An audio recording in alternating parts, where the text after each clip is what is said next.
ओम नमः शिवाय। हर हर महादेव। भोलेनाथ की कृपा आप सभी पर हमेशा बनी रहे। आइए सुनते हैं 16 सोमवार व्रत का महात्म्य। इस व्रत का महात्म्य अकथनीय एवं वर्णनातीत है। इस व्रत के करने से संपूर्ण पापों का नाश हो जाता है।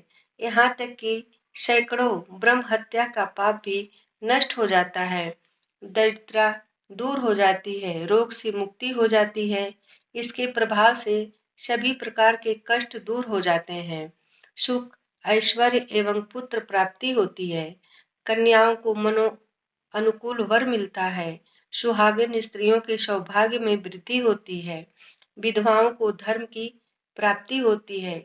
इस व्रत के करने से इहलोक तथा परलोक दोनों में सुख समृद्धि मिलती है तथा अंत में इस व्रत को करने वाले नर नारी साक्षात शिवलोक को जाते हैं। 16 सोमवार व्रत की विधि। सोमवार का व्रत चैत, बैसाख, श्रावण, कार्तिक या मार्गशीर्ष मास में आरंभ किया जाता है। अधिकांश लोग इस व्रत को श्रावण मास में प्रारंभ करते हैं, किंतु किसी मनोकामना की पूर्ति के निमित्त मनुष्य के मन में जब संकल्प उत्पन्न हो जाए, तभी सोमवार के दिन से यह व्रत आरंभ कर 16 सोमवार तक विधि विधान पूर्वक व्रत का पालन करना चाहिए। 17वें सोमवार को धूमधाम से उद्यापन करना चाहिए। 16 सोमवार के व्रती को चाहिए कि वह सुबह ब्रह्म मुहूर्त में उठकर नित्य क्रिया से निवृत्त होकर उमा महेश्वर का मन में स्मरण करते हुए काले तिल का तेल लगाकर स्नान करे। वह दिन भर निराहार व्रत रहकर सायंकाल शिव मंदिर या अपने घर में ही उमा महेश्वर की प्रतिमा स्थापित कर प्रतिमा के सम्मुख कुश या आसन बिछाकर पूर्वाभिमुख अथवा उत्तराभिमुख होकर बैठे। पुनः भगवान शिव का माता पार्वती जी के साथ ध्यान करना चाहिए। तत्पश्चात एकाग्रचित्त हो मन में देव अधिदेव शंकर का ध्यान करते हुए हाथ जोड़कर अपनी मनोकामना की पूर्ति हेतु संकल्प करना चाहिए। इसके बाद उमा महेश्वराभ्याम नमः इस मंत्र का आवाहन करना चाहिए। पुनः इसी मंत्र का उच्चारण करते हुए शिव पार्वती को जल से स्नान करावें। तत्पश्चात वस्त्र, यज्ञोपवीत, गंध, द्रव्य, आभूषण आदि अर्पित करें। पुष्पों के मंदार, कमल, कनेर, धतूरा व बिल्व पत्र चढ़ाना चाहिए। धूप व दीप प्रदान। नैवेद्य में आधा किलो आटा से 3 अंगारे पर 3 बाटी बनाकर शुद्ध देसी घी तथा गुड़ मिलाकर उसका चूरमा बनाना चाहिए। उसमें 1/3 भाग को भगवान शिव और पार्वती के सम्मुख निवेदित करें। दूसरे भाग को मंदिर या घर में उपस्थित भक्तों और श्रोताओं में वितरित करें। शेष एक भाग को कुटुंब सहित प्रसाद रूप में ग्रहण करने के निमित्त रख लेना चाहिए। अब उमा महेश्वर को तांबूल आदि अर्पित कर आरती करनी चाहिए। अंत में ओम नमः शिवाय मंत्र का यथाशक्ति जाप करना चाहिए। उद्यापन विधि। 16 सोमवार का व्रत पूर्ण हो जाने पर 17वें सोमवार को व्रती को धूमधाम से उद्यापन करना चाहिए। सुबह शैया त्याग के पश्चात व्रतधारी को नित्य क्रिया से निवृत्त हो काले तिल का तेल लगाकर स्नान करना चाहिए। इसके बाद घर में रंग बिरंगे वस्त्रों को मंडप में बनाएं। मंडप की जमीन गाय के गोबर से लीप दें व चौक पूर दें। मंडप को बंधनवारों से सजा दें। यदि उद्यापन शिव मंदिर में करना हो तो मंदिर को ही तोरण व बंधनवारों से सुसज्जित करें। अब मंडप में शिव पार्वती की प्रतिमा स्थापित कर ध्यान करें व उद्यापन के निमित्त संकल्प लें। ध्यान रहे शिव पार्वती का पहले बताई गई विधि से ही षोडशोपचार पूजन करें। नैवेद्य में 5.25 सेर आटे को 3 बराबर भागों में बांटकर 3 अहरों पर बाटी बनाकर उसमें देसी घी व गुड़ मिलाकर चूरमा बनाएं और एक भाग शिव जी को नैवेद्य में निवेदित कर दूसरा भाग भक्तों व कथा श्रोताओं में वितरित करना चाहिए। तीसरा भाग बंधु बांधवों व कुटुंबियों सहित खुद प्रसाद रूप में ग्रहण करना चाहिए। तांबूल व दक्षिणा चढ़ाकर हवन का संकल्प कर हवन कुंड में उमा महेश्वराभ्याम नमः इस मंत्र का खीर से कम 108 आहुति देनी चाहिए। तत्पश्चात ओम नमः शिवाय इस मंत्र द्वारा हवन सामग्री व घी से 108 आहुति भगवान शंकर के निमित्त देनी चाहिए। तत्पश्चात भगवान की आरती करें तथा धार्मिक व्यक्तियों व ब्राह्मणों को यथाशक्ति दान देकर ब्राह्मणों को भोजन व दक्षिणा से संतुष्ट कर व्रत की पूर्णता हेतु ब्राह्मणों द्वारा आशीष वचन प्राप्त करना चाहिए। तत्पश्चात अपने बंधु बांधवों के साथ भगवान शंकर का मन ही मन स्मरण करते हुए प्रसन्नचित हो व्रती को भोजन करना चाहिए। इस प्रकार व्रत व उद्यापन करने से व्रती इस लोक में नाना प्रकार के सुखों का उपभोग कर अंत में शिवलोक को जाता है, ऐसा स्कंद पुराण में कहा गया है। 16 सोमवार व्रत की कथा। शिव पार्वती द्वारा चौसर का खेल। विदर्भ देश में अमरावती नाम की एक परम पवित्र नगरी थी। उस नगरी में एक भव्य शिव जी का मंदिर था, जो कि त्रिलोकी में अपूर्व था। वहां एक समय उमा और महेश्वर तीनों लोकों में घूमते हुए आए। आकर उस मंदिर की तरफ देखकर एक क्षण रुक गए। इतने में ही पार्वती जी ने शिव जी से कहा, मेरी अभिलाषा है कि आप और हम आपस में मिलकर चौपड़ खेलें। यूं पार्वती जी की बात सुनकर शिव जी ने कहा, मैं सहमत हूँ। इतना सुनते ही पार्वती जी ने चौपड़ का खेल आरंभ कर दिया और दोनों ने अपना अपना दांव लगाया। इसी बात को उस मंदिर का पुजारी देख रहा था। उस पुजारी से पार्वती जी ने पूछा, यह दांव किसने जीता? पुजारी ने कहा, यह दांव श्री शिव जी ने जीता। फिर दूसरा दांव लगाया, उस दांव को भी पार्वती जी ने जीता। कहो पुजारी, अब यह दांव किसने जीता? पुजारी ने कहा, इसे भी श्री शिव जी ने जीता।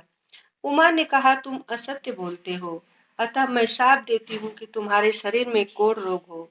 ऐसा कहकर शिव और पार्वती अपने कैलाश को चले गए। तुरंत कोढ़ हो जाने से पुजारी के शरीर की कांति नष्ट हो गई। इससे महान दुखी होकर वह रोग से छुटकारा पाने का उपाय विचारने लगा। कालांतर में एक बड़ी सुंदर अप्सरा पूजा की सामग्री सहित शिव पार्वती पूजन के लिए उसी मंदिर में आई। उस अप्सरा ने उस पुजारी की इस विकृत दशा को देखकर कहा, आपको यह रोग होने का क्या कारण है? भयभीत होकर उसने पार्वती जी के शाप होने देने का कारण कहा। सारी बात को सुनकर अप्सरा ने कहा, किसी बात की चिंता न करते हुए केवल 16 सोमवार का व्रत करें तो आप रोग से मुक्ति पा सकते हैं।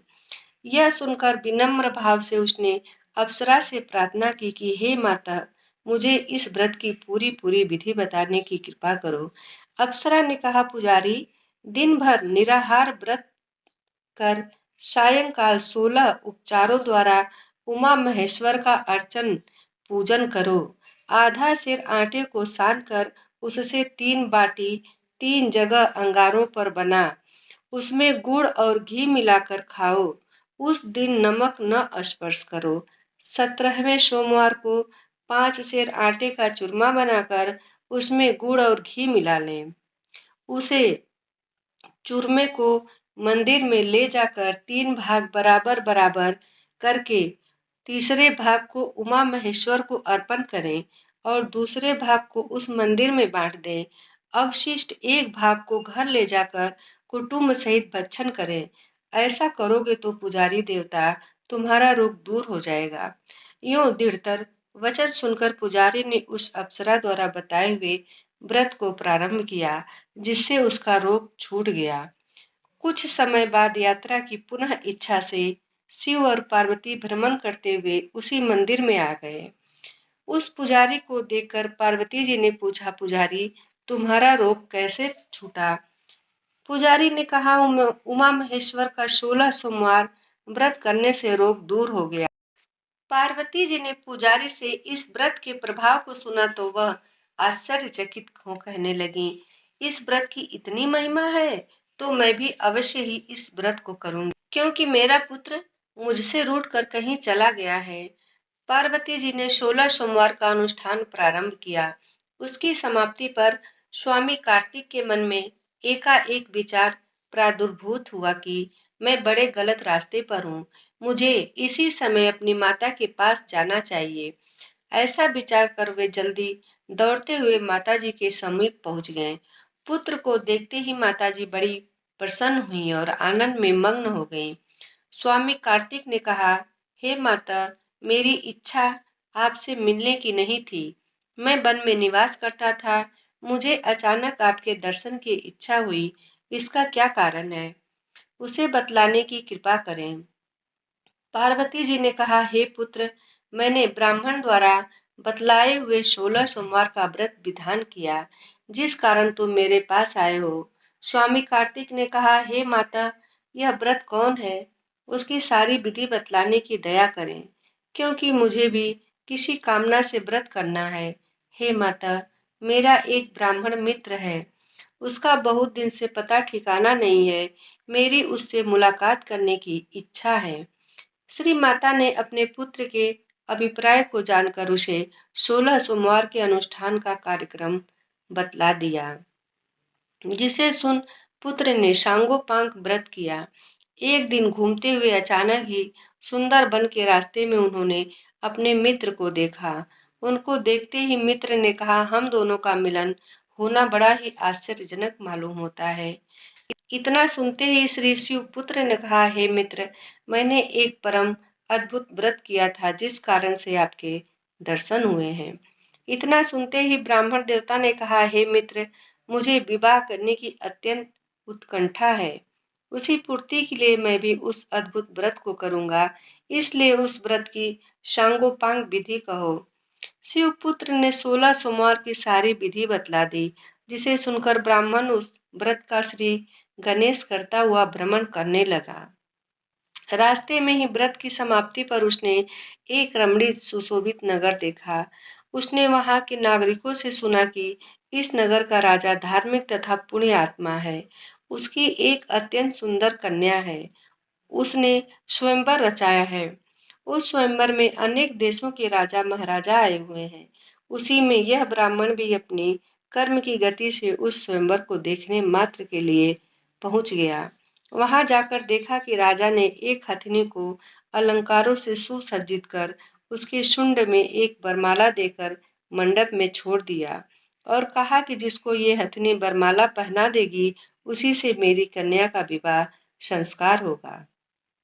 ऐसा कहकर उस हथिनी को उस स्वयंवर में, जहाँ की राजा महाराजा तथा अन्य लोगों का समूह था, छोड़ दिया। इधर उधर घूमती हुई वह हथिनी उसी ब्राह्मण के समीप आकर रुकी और उसी के गले में राजा द्वारा प्रदत्त जयमाल को तुरंत पहनाकर राजा के पास चली गई। राजा ने अपने प्रतिज्ञा अनुसार बड़े समारोह के साथ उसी ब्राह्मण के साथ अपनी कन्या का पाणी ग्रहण संस्कार कर दिया तथा बहुत सी राज्य उचित सामग्री दी। बहुत दिन बीतने पर एक दिन एकांत में राजकन्या ने अपने पतिदेव से पूछा, हे प्राणनाथ, आप देश विदेश में भ्रमण करते हैं। आपने ऐसा क्या पुण्य किया था जिसकी वजह से मुझे प्राप्त किया? ब्राह्मण ने कहा, हे प्रिय, मैंने 16 सोमवार का व्रत अनुष्ठान किया था। उसी के प्रभाव से तुम मेरी अत्यंत सुंदरी पत्नी बनी। ऐसा सुनकर राजकन्या बहुत ही आश्चर्यचकित हो कहने लगी, हे प्राणनाथ, मैं इस व्रत के प्रभाव को देखना चाहती हूँ। उसने पुत्र की इच्छा से उसी 16 सोमवार का व्रत अनुष्ठान किया, जिसके प्रभाव से पुत्र उत्पन्न हुआ। वह पुत्र 100 वर्ष की आयु वाला तेजस्वी, ज्ञानी, अनुभवी, विरक्त, पुण्य आत्मा, शीलवान, प्रतापी, माता पिता की सेवा करने वाला और आज्ञाकारी था। उससे द्विज दंपत्ति बड़े प्रसन्न हुए। कुछ साल बाद पुत्र ने अपनी माता से पूछा, हे माता, आपको सर्वगुण संपन्न पुत्र होने का कारण क्या है? माता ने कहा, पुत्र, मैंने शिव व्रत द्वारा शूलपाणी को प्रसन्न कर सर्वगुण संपन्न तुमको पाया। ऐसा सुनकर पुत्र ने कहा, हे माता, मुझे इस व्रत की पूरी पूरी महिमा बताओ। मेरी इच्छा है कि मैं किसी राज्य सिंहासन पर विराजमान हूँ। माता ने उससे उसी सोमवार व्रत को कहा, जिसे उस पुत्र ने करने का संकल्प किया। एक समय वह पुत्र व्रत कर तथा भ्रमण करता हुआ एक देश में पहुंचा। वहां एक वृद्ध राजा राज्य करता था। उनको केवल एक कन्या थी। अतः राजा ने एक स्वयंवर रचाया था। वह संयोगवश देखने के लिए गया। कर्म की गति से उसने उसका ही वरण किया। राजा ने उस ब्राह्मण से कन्या का विवाह तथा अपना राज्य आदि अर्पण कर स्वयं वहां से तपस्या करने के लिए चला गया। 17वें सोमवार के दिन उसने अपने दासी से कहा, रानी से कहो 3 जगह अंगारों पर कुल 5 सेर से आटे का अलग अलग 3 बाटी बनाकर उसका चूरमा घी और गुड़ मिलाकर शिव मंदिर में भिजवा दे। उस दासी ने रानी से सब वृत्तांत कहा। रानी ने कहा, ये राजा अधिपति होकर क्या 5 सेर आटे का चूरमा मंदिर में मंगवाते हैं। इसकी जगह रानी ने 500 रुपए को छोटी छोटी थैलियों में भरकर भेजा। शूलपाणी ने क्रोधित होकर आकाशवाणी द्वारा कहा, हे राजन, इस व्रत को तेरी पत्नी ने भंग किया, जिससे तेरा राज्य नष्ट हो जाएगा। इसका एक ही उपाय है कि अपनी पत्नी को अपने घर से निकाल दो, नहीं तो तेरा सर्वस्व नाश हो जाएगा। प्रधानमंत्री ने कहा, हे प्रभु, जिसके पिता ने राज्य तथा अपनी कन्या पत्नी रूप में दी, उसे निकाल देने से संसार में आपका और हम सबकी बड़ी ही अपकीर्ति होगी। इतने में ही फिर आकाशवाणी सुनाई दी, हे राजन, यदि तुम स्त्री को घर में रखोगे तो नष्ट हो जाओगे। तदंतर राजा और मंत्री ने विचार किया कि रानी को घर से निकाल देना ही उत्तम है। ऐसा निश्चय कर उस रानी को घर से निकाल दिया, जिससे रानी को नाना क्लेश भोगने पड़े। उस रानी ने भटकते हुए अकस्मात एक नगर देखा। वह उस नगर में जाकर एक अत्यंत दुर्बल वृद्धा के यहाँ रहने लगी। वहां उसने अत्यंत संक्षेप में अपनी आप बीती कहानी सुनाई।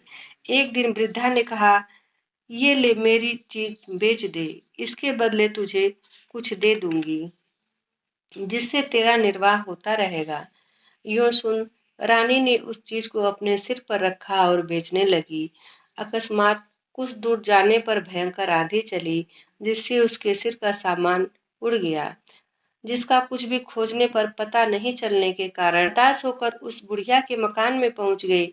वहां उसने बुढ़िया से आद्योपांत कथा सुनाई। सुनते ही क्रोध में होकर बुढ़िया ने उसे उसी क्षण निकाल दिया। वह वहां से घूमती हुई किसी तेली के घर रहने लगी। कुछ दिन बीतने पर रानी ने उस तेली के रखे हुए 4 घोड़ों को देखा, जो कि तेल से भरे थे। होनहार गति के प्रभाव से उन घड़ों का तेल गायब हो गया। इस घटना से तेली ने कहा कि अभी मेरे घर को छोड़ दे, नहीं तो हम भिखारी हो जाएंगे।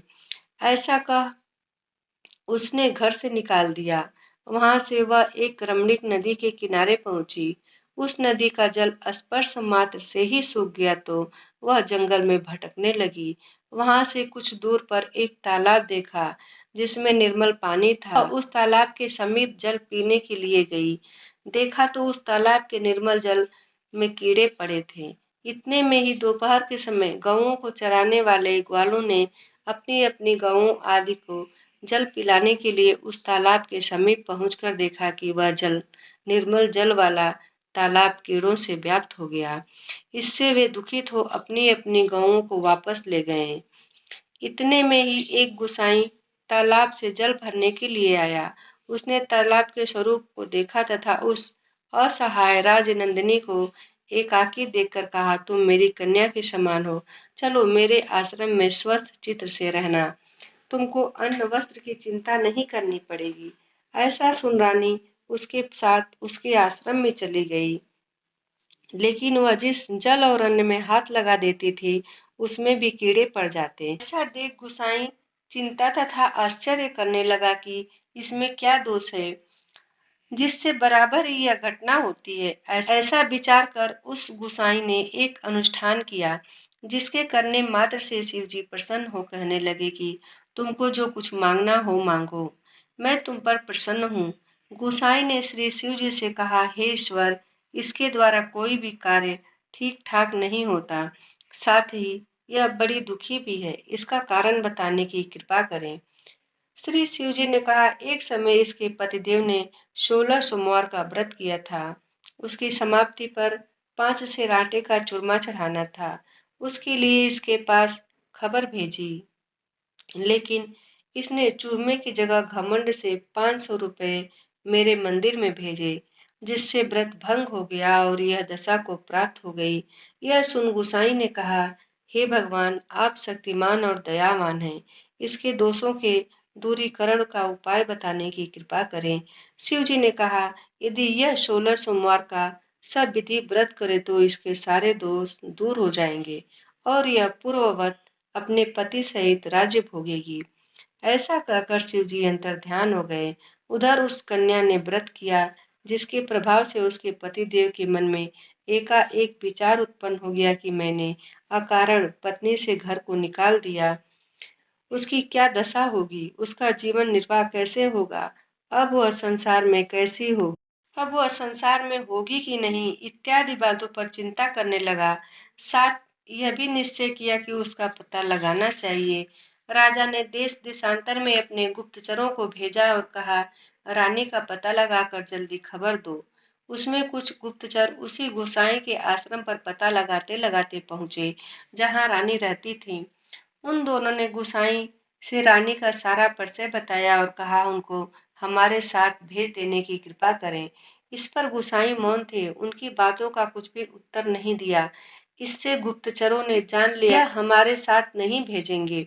उन लोगों ने सारी कथा राजा से कही, जिसको सुन बहुत प्रसन्न मंत्री से सलाह लेकर बड़े समारोह के साथ वृद्ध प्रधानमंत्री को साथ लेकर उसी स्थान पर राजा पहुंचे, जहां गुसाई को दंडवत किया। बड़े प्रेम से मिले, वस्त्र आभूषण द्वारा योगेश्वर की पूजा की तथा रानी को हटाने का सारा वृत्तांत भी कहा। गुसाई ने कहा, हे राजन, मैंने इसे अपनी कन्या समझकर ही पालन लालन किया है। अब आप फिर से इसका लालन पालन करें। यह कहकर उस महासती रानी को समर्पित कर दिया। राजा ने रानी को अपने घर पहुंचने पर बाजे गाजे के साथ याचक और ब्राह्मणों को दान देकर घर में प्रवेश कराया। जो 16 सोमवार का व्रत करेगा वह सुखी रहेगा।